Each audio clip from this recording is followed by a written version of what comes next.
Now, Washington Mornings on the Mall. 105.9 FM. And AM 630. WMAL. It's 7:07 on WMAL, where Washington comes to talk. You're listening to Mornings on the Mall with Brian and Larry. Coming up later this morning at 8:05, we're going to be joined by the one, the only, Maryland's own Dr. Ben Carson. Can't wait to talk to the good doctor. I am Larry O'Connor, alongside Brian Wilson. As you can see, there are highway patrol units following this white Bronco, we do believe. Yeah, that was 20 years ago, following the white Bronco, the low-speed chase throughout Los Angeles. It's hard to believe that 20 years has passed since that time and since that trial. Lis Wiehl is with us to talk a little bit about this story that we all remember so vividly. Good morning to you, Lis. Good morning. I can't believe it's been 20 years, though. You know, we haven't aged, of course, but it has been 20 years. Well, speak for yourself. It's one of those... It's one of those moments, don't you think, that we all remember? I mean, I remember exactly where I was. I was, still living in Seattle. I hadn't moved out to New York for Fox at that point, and just everyone was just riveted to the screen, looking at this chase. And then I also remember exactly where I was when that verdict came in. It just everyone again around the television screen, and the reaction across the nation was just overwhelming. Well, people were riveted. Really We were riveted. I think the slow speed chase caught our attention, and then we all got invested. Why do you think this was a thing that caught our attention so at the time? Well, I think it had the mix of what I call the big case. I mean, it had everything in it. It had a big celebrity. I mean, don't forget, before all of this, some of your listeners out there may not remember O.J. before O.J. became, synonymous with this trial. He was a big hero, and he had TV and advertisements and movies and, The Athletic, obviously. Beautiful blonde woman bludgeoned to death with her friends, so you had all of that intrigue. You just had so many things going on. Then, of course, the chase caught our interest. Then, after that, I think what really, moving forward to the trial, it was really the first sort of reality TV law show, right? I think so. I mean, this is, again, before Law & Order and CSI and all of this. It was the first time, too, that DNA really was presented in a big way. Now, I think the prosecution kind of botched it, frankly, the DNA part of it. They botched a bunch of different things about it. But it was really the first trial that we all as a nation paid attention to, and at the beginning of legal pundits like myself, the very first cases that, we started commenting on that people really were intrigued by. And then, of course, you had Judge Ito, Lance Ito, going down in infamy.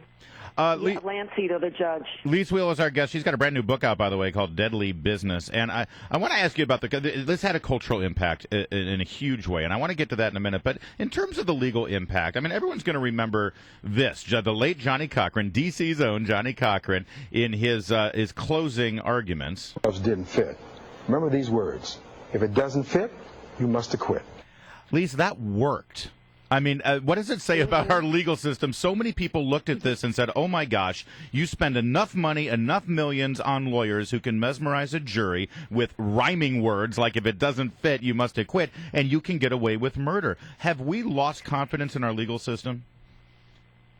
Well, I don't know that we've lost confidence in our legal system, but I think it was, again, the first case where a quote-unquote dream team, and that's what they were, called, was hired, and in a lot of people's estimation got a guilty man off. And yes, I mean, millions of dollars paid for that. Millions of dollars paid for slogans like, if it doesn't fit, you must acquit. Now, the prosecution walked right into it because they had O.J. Simpson try to put on the bloody glove, which, of course, had dried by then. And you never ask a defendant, somebody you're trying to put away for murder, to kind of help you out in your case. It just doesn't usually work that well, and it didn't work for them. All right. So, what were the other mistakes that the prosecution made in this case? Well, that was a huge one. Marcia Clark's closing, and I shouldn't criticized legal brethren. But Marcia Clark's closing was really pretty lame, and she did rookie mistakes like refer to herself like I think and I. That's just, you never do that, and she got objected to, and so her whole her whole countenance, her whole methodology of presenting that closing was all choppy. And then they spent, and I don't really blame them too much for this because DNA was so new at the time. We were used to fingerprints and things like that, but they kept that DNA evidence up there for so long and made it so boring. It doesn't have to be long. It doesn't have to be boring. It's a pretty simple thing. Was his DNA there or not? Mm-hmm. Boom. You could do it in half an hour, maybe an hour. But they took, a couple of weeks, I think. So I think at that point the jury had just sort of zoned out. And maybe, the jury selection, that's always an issue. Was, what about the jury selection? Should they have gone to a different area? All of that. But I think just as far as procedurally what they did in the courtroom, they were huge blunders. What about the cultural impact in this? I was in L.A. at the time, and I remember it was, and ironically, just a couple of years before was the famous Rodney King trial, and I know that right. that video and that verdict had such an impact on the African Americans in Los Angeles, and I got that, I understood it, but I will never forget how I felt when I saw that side-by-side screen comparison where you saw a group of young black people listening to the verdict and the group of young white people listening, and the black people were celebrating that O.J. Simpson was acquitted, and I thought that spoke volumes about certain cultural divides in our nation. Yeah, no, it certainly did, and I remember the same divided screen. So, there's really no other way to say it. This picture speaks a million words or whatever. I guess the question is, we want to think that justice is blind, but have we progressed at all from there? I think we have. I think that there are lots of people, over the 20 years that have looked at this of all races and said justice was not done that day. And I think that's why some people were cheering again a few years ago, 5 I think it was, when O.J. was convicted of pretty much kidnapping his own stuff. And I've prosecuted a lot of cases. I've covered a lot of cases. He got a pretty hard rap for that. And I think part of that, of course, no one would ever admit it that was involved, but part of that may have been the fact that he was O.J. Simpson and he got away literally with murder, double murder. Meanwhile, and so now they got him on something. So let's just go for the max. Meanwhile, and another interesting note: the O.J. Simpson trial ended up creating a whole lot of careers and a whole lot of celebrities, really including you, Lis. You're one of the people who kind of and of course, Greta Van Susteren. Greta, she was that was where Greta became known to the public. Yeah, absolutely, and right. and ironically, probably the most famous name that continues, and they've made the most money out of this, was the Kardashians.